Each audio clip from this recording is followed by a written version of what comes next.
טוב בנות, זה כל קניות מהשיין.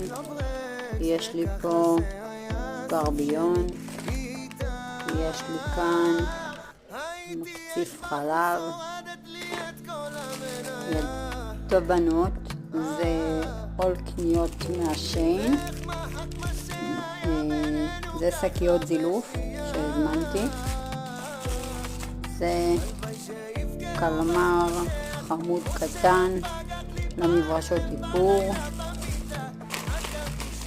כאן זה מוריד שיער כזה.